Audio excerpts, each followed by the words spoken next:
back to another episode of Spark the Conversation. Today, I have the owner of the Gift of Hair Foundation, Stormy Jones, joining the show today. Stormy is a hairstylist, but for us, beauticians, what we call them. She started the Gift of Hair Foundation to help women battling alopecia. Before we get started with today's show, let me give you some more information about Stormy. So, Stormy has been doing hair for 15 years, and then she lost her passion for doing hair prior to the pandemic. She got introduced to hair loss by accident when a client who was suffering from alopecia needed her hair done.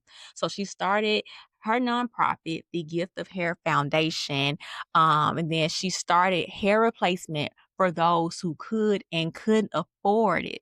And so she's also started a roundtable called Beyond the Hair. I think it's so cool, y'all. Which is a branch of her foundation where she meets with women once every other month at the Cordova Library, and they share their experience dealing with alopecia.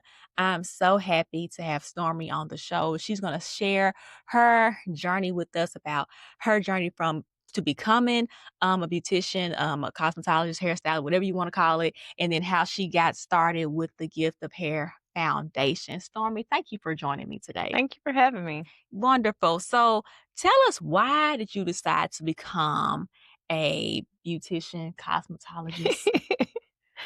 So, I guess it was all from prayer. Mm. I was working, I can't remember what I was doing before I started, but a lot of prayer, a lot of fasting. And I ended up at church one Sunday, and the pastor was like, "Somebody's praying, and you're supposed to go ahead and go to hair school." It was the most random thing. But it was the start of a beautiful journey. I went, no problems, graduated in a little less than a year, and I've been doing it ever since. That was 15 years ago. Wow. I don't know if I could do hair. I used to have my little mannequin heads back in the Mhm. day. I thought I would have did it, but I took another route. But Yeah, bless y'all that know how to do hair, yeah. cause It's I'm an interesting industry for sure. yes. So you said you lost your passion for doing hair prior to the pandemic. Mhm. I'm not gonna get deep in your business because it's not everybody's business. Why you lost your passion? It's mind y'all business. But how did that client who was suffering from alopecia give you your fire again to start back doing hair? It was it was one of those things. So I had a coworker, and she couldn't come to work for whatever reason. She asked me to do one of her clients. I had no idea that the client was experiencing alopecia. So when she came in, I had her original stylist left her material, and I'm still thinking I'm just doing a normal quick weave service. But to find out, she didn't have any hair other than around the back. Wow. And so after doing it, I asked her if I could take pictures. I posted them on Facebook. And at the time, like around the pandemic, where Black Memphis Gets It and though the Black marketing groups were really, really popular. So I posted in that group, and the amount of people who reached out was crazy. Like emails, phone calls, text messages for weeks. Mm. And so from there, I decided to go and further that talent, that skill. Went and did some classes to kind of hone in on it. And it's been up from there. Mm. Wow. So you start the Gift of Hair Foundation. Mhm. Why? So I noticed about maybe 2 years after I really got into it, because that's pretty much what I focus on now. Mm. About 75% of my clientele is some sort of hair loss, whether that's from cancer or just alopecia, different kind of medical problems. I have my youngest client is 8. My oldest client's about 80. Wow. So it's a wide range. But within that, I noticed a few things. I was getting messages from people who just could not afford to do that type of service. And then on the other side of that, where the people who were coming in, they felt like they were in it alone. They didn't have anybody to talk to. Everybody was, I guess, staring at them in a sense, which was not the case. I'm in a private salon suite, so there's no way anybody's staring at you. It's just me and you, but the sensation of eyes watching, it was always there and present. So, in trying to discover a way to get the women who couldn't afford help, get them a way to be able to get the services, without the stress of the financial part. I decided to go in to do the nonprofit, but within that, I decided to add the branch of the roundtable talks. So we meet once every other month, and it's a group of anywhere from 8 to 15 women coming together, just building community around shared experience. So they get together, they talk about their journey, where it started, how long it's lasted, and we do it over, light cocktails, like, well, I guess cocktails, not the refreshments. Yeah. So we do it, it lasts about an hour, but it's always a beautiful experience to see what's been taken away and women who connect. Like some of them, I started the roundtable talk in January, and I think some of those women still keep in touch. Wow. So when you started out, I know you said that you put dropped some pictures in that social group or Mhm. whatever, and then people started contacting you. How has your business and your foundation, because you still do hair Mhm. and you have the foundation as well, how has that flourished to support women that are suffering from hair loss, no matter what the circumstance is? I think it's opened up a door and a conversation to allow women to be more comfortable to seek help. Mm, I think a lot of the times, a lot of women, at least the ones that I've talked to, they suffer in silence. They feel like they're by themselves, so they end up going to the beauty supply store or ordering a wig offline. It's 9 times out of 10, it's too big. And then the wigs from the beauty supply store, they're usually they don't last long, mhm, so they end up in a circle, mhm. and it's a never ending cycle of rinse and repeating. So I think with the foundation and opening up the conversation, it has allowed them to be able to seek help, but also be comfortable in knowing that they're not alone. So whether it's from the support of me and my team or just the support of other women who are experiencing it, they know someone somewhere can help. So how does that's beautiful, because I think just outside looking in and from our conversation and from looking at your social, I'm like, I was so amazed. Like she has one video, y'all. I was like, oh my God. It was just amazing how she transformed um how the woman was. I don't know what she was, what hair loss she was suffering from, but she's so talented. I was like, that's amazing. Thank you. Like how you just I was like, man, like if you didn't watch the video, you wouldn't have known you're very gifted. And just how I know it took like a lot of research, because I'm sure you did research on why people suffer from alopecia and with certain hair losses. Of course, with cancer, we know that Mhm, it likely comes from them having chemo and things like that. mhm. How was it starting the foundation? Did you have some difficulties? Did you have some moments where you were like, you know what? I don't know if I can do this and do hair at the same time. How was that? So the nonprofit world is just it's a different kind of beast. So instead of stressing about how I was going to do it, I decided to go to the parts that I knew that I could do.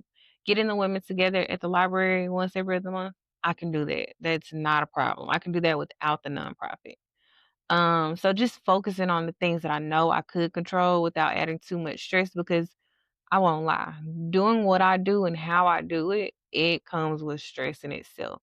Simply because you have to be emotionally available to be able to support them the way they need to be supported, which I don't mind.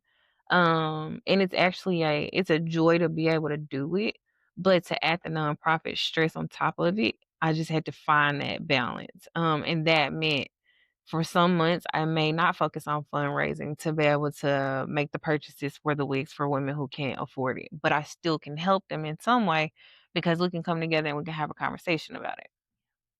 So, what does your foundation do to actually help those women with hair loss and or that are suffering from hair loss and alopecia? I know you start the hair replacement. Walk us through like that process and what that actually offers to those women. Okay. So it's three parts to the foundation. The first part is the community part. If we can handle or at least address the emotional toll that hair loss takes, we've cut out about 75% of our obstacle. The other part is education. So some parts of it is going to be me just having conversations with people. You can book a consultation through the foundation, as well as through the salon. But if you do it through the foundation, I kind of give you tips and tools that you'll need to kind of either get through the process depending on how long you've been experiencing it. But it's one thing that I try to always be able to do is be honest. In the hair industry in general, there's like a gap between cosmetologists, trichologists, and dermatologists.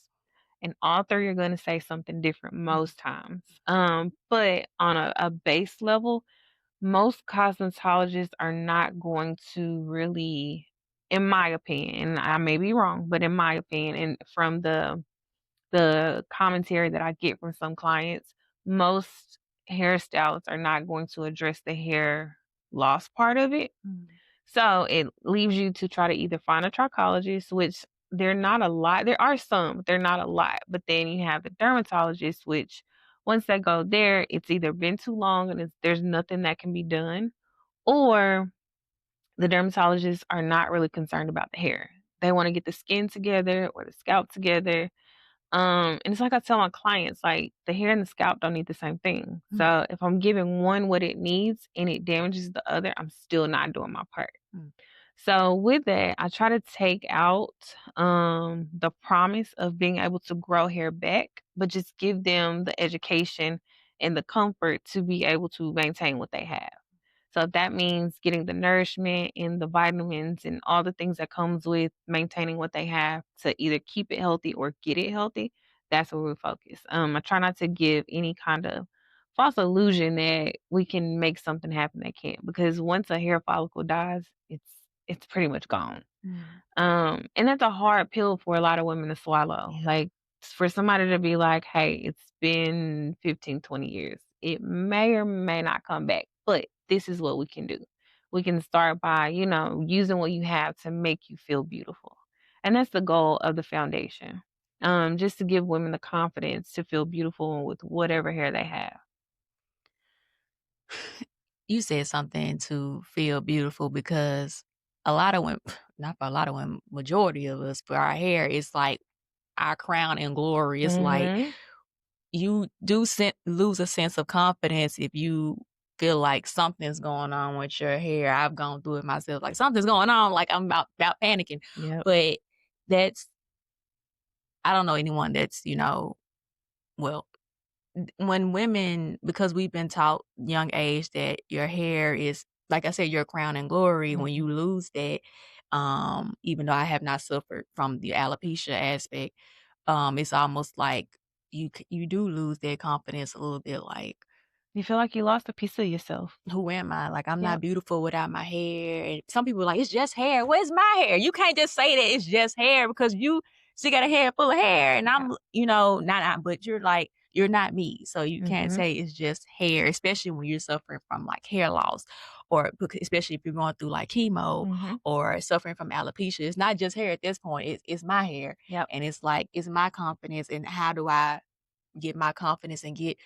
my sense of beauty Mhm. back, that I had. So I like that you started that foundation because a lot of women need that, because they're trying to deal with it and understand how can they cope with dealing with it. Like you said, sometimes they're dealing with it alone. They are. And you touched on something about you have a private salon, and I was like, I never thought about how women, some women who may be suffering from hair loss or alopecia don't wanna be seen No. because they feel like, "They staring at me." So that I like that you have a private salon.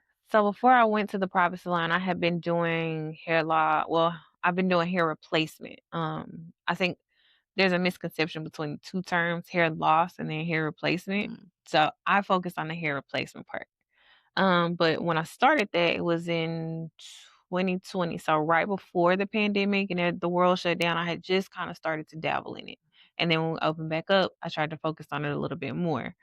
So then I was in an open space salon and I would literally have to take clients into our storage area and take in like lamps and lights and stuff to give them the freedom to be able to kind of just take it off and strip the layers away. yeah, But that was a hard year because yeah, we were literally working in a space that was Oh my god, it was about as big as a mini closet. Mm, But we did it, we made it work. They weren't seen, so they were comfortable, and yeah, once we got them fitted for whatever service they were getting, I could take them back to the front, and you could see, like, the glow and making them feel better and them walking out their head held high. It was beautiful. I love it. I Yeah. love it. I love it. So let's get to the round beyond the hair, round circle table talk. How effective has that been? Because I like that you, outside of, doing the hair replacement, you actually build a community of women who are all suffering from the same thing, like you said, so they don't feel like they're alone. How effective has that been? I think it's been very effective. Some meetings I have some of the same women coming.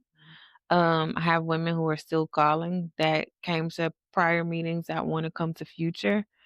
It really just depends on the person. I have had a few that's like, that's just not my thing. I don't want to talk about it, Yeah, which is okay. yeah, Because everything's not for everyone. Some people yeah. just want to cover it up and forget it's there. Mhm. But then you have those who really want that emotional support. I think it's been beautiful to watch. So one thing that I do is I have somewhat of an affiliation with Baptist. So I work with the Women's Health Center. Okay, the hospital. Mhm. Okay, okay. To and they refer clients over to be able to come get services, the education part. But then when I do the group sessions and we have the roundtable talks, they send some of their people over there too. Mm. So that part has been really good because it's like a continual support Yeah, system yeah. for the women with cancer. And it gives them an opportunity to talk about it all. So they have their support groups at Baptist that kind of focuses on what they're going through with their bodies. But when they come over and they talk to us, it's more so focused on the beauty of it, and how to feel better and things to do to help them feel better. Because some of the women who are in the roundtable talk, they've already experienced cancer, and not with everyone that it goes through chemo, not everyone's hair grows back. Mm. So some of them, I have long-term clients who experienced cancer of some sort in chemo, and their hair just didn't. So they've been pretty much permanent clients, but they not also have the flip side of that where some clients were there to get hair replacement services, but then retransition and now they're getting traditional services. So it kind of works on both sides, but it gives them the comfort of knowing if it comes back, I have a solution. If it doesn't come back, it's okay, and I still have a solution. That's beautiful, and that's good that you have a partnership with Baptist Women's Hospital because with this on the cancer side, right? Mhm. That's good because I know a lot of women, like you said, when they go to, the beauty supply store and pick out a wig, it's like you gotta get that good wig. I don't wear wigs. I don't know nothing about weave or wigs. I joke all the time, say, "Imma get me a wig so I can stop doing my hair," but I think they don't know how to pick the right one. Yeah. They're like, "Should I get human hair? Should I get synthetic hair? What's a lace? I cut the lace right?" So, I'm glad that you Mhm. have that, foundation where they, can come and be comfortable and, like you said, just pull it off and Yeah. like, "Okay, this is me." And how can you help me? And you offer that, like you say, emotional, and you offer that support to make them feel beautiful Mhm. again. So, how does it as let's get into how it makes you feel. So, how does it make you feel when you help women, and you help a lot of women who have suffered from hair loss and alopecia? What feeling does that give you when they leave your salon? Like you said, glowing. How do you feel when you see that? It is so beautiful. It is like I said before, it is heavy work, because some of them have been experiencing it in silence. So, the anxiety that follows them in the door, like, a lot of the times you can see it before they come in. You can feel it before they come in. They come in and, like, their shoulders are slumped, their head is down. Depending on the person, some of them, by the time they've gotten to me, they've been watching my page. I just had a lady a couple days ago. She was like, "I've been watching you for like 2 years. I just worked up the nerve to come." Yeah. But when she came in and she got the service, like, she was a different woman. And to be able to watch somebody transform, or I guess morph, if you will, to their Beyonce to Sasha Fierce, like, I love it. it's a beautiful thing because you don't realize how people experience things until you're watching them. Mhm. Everybody's gonna be totally different. I have friends that come who nobody knew they had hair Mhm. loss. I have mother-daughters to come. I have daughters bringing their mothers, and just the support of it and um, just watching it in its totality from the beginning to the end to and even sometimes when they come back to get their redo. Like I have some that come back and you can kinda see like, I'm not really feeling this anymore. And then they come in and want to get a change and it's like that light turn back on. Oh, So for me, it's a very gratifying experience. Like I'm very grateful to be able to serve in that capacity. that's beautiful. Like you say, it's like, ooh, it makes you feel, and it should because you're doing something that a lot of women, like you said, suffer in silence about and they need but don't know where to turn to. And a lot like Mhm. you said, that lady said, I've been watching you for like 2 years. Sometimes people probably watching to see, let me see if she really knows where she doing. And Yep. it happens like that. It's like, let me see for a minute. But she got that confidence to come to Uh-huh. you. And now she's, I'm assuming, a regular Mhm. client. But you're getting your name out there just by that one little post in their group. So I'm gonna take a chance. Mhm. And now people are taking a chance on you. Mhm. And so that's beautiful. And I appreciate them for doing that. Yeah, I Yeah. mean, like I said, from watching her store, her Instagram, I'm like, this lady, she doing it. So, Stormy, before we wrap up, do you have any final words? Um, if I had to say anything to women who are experiencing hair loss, you have help. Mm. Like you're not by yourself. This is not a journey that is a monolith. Like it's no one size fits all. If you got a wig from online and it may be too big, you can get that fixed. Now, when you say too Like big, what's too big mean? literally, like how you buy a large and you're small. Oh, okay. I thought like To the hair was like too big. mm-mm. Okay. Like, so one of the biggest obstacles that I think women with hair loss have is the fit of their units. And I try not to call them wigs or units. I try to just call it hair. Their hair is too big for their head. Like they need clips and clamps and lace and tape and just all kinds of stuff. Got it. But there are ways to even with smaller heads, because I do have adult clients with child size heads. So there are ways to get you hair that fits. And I think that is probably other than the emotional support part, that's probably the second biggest issue. Like everything just slides off. And it's nothing like being outside, the wind blowing and your hair moving. Yeah. Finish your final words, Stormy. I Yeah. apologize. Go ahead. No, you're good. Um, but my final word, you're not alone. You can do this. You got this. There's support. I am in Cordova. If anyone is needing that help, the name of the salon is Hello Gorgeous Beauty Boutique. It's a private salon suite with niche services. I specialize in hair replacement. So anything that you need to help you get your hair on track or just to help you feel beautiful, I'm there. Well, you heard it. She dropped her information. You guys drop your social as well. Stormy the Stylist on Instagram and Facebook, and then Stormy Does Hair on TikTok. Beautiful. This episode will be posting on my YouTube channel. So thank you for listening to me on today. Subscribe to my channel, Spark the Conversation. And you can also listen to me on YouTube Music. And you can follow me on Instagram at Spark_the combo. And you can also follow me on Facebook at Spark the Conversation. I will be back on September 29th recording. I will see you all then.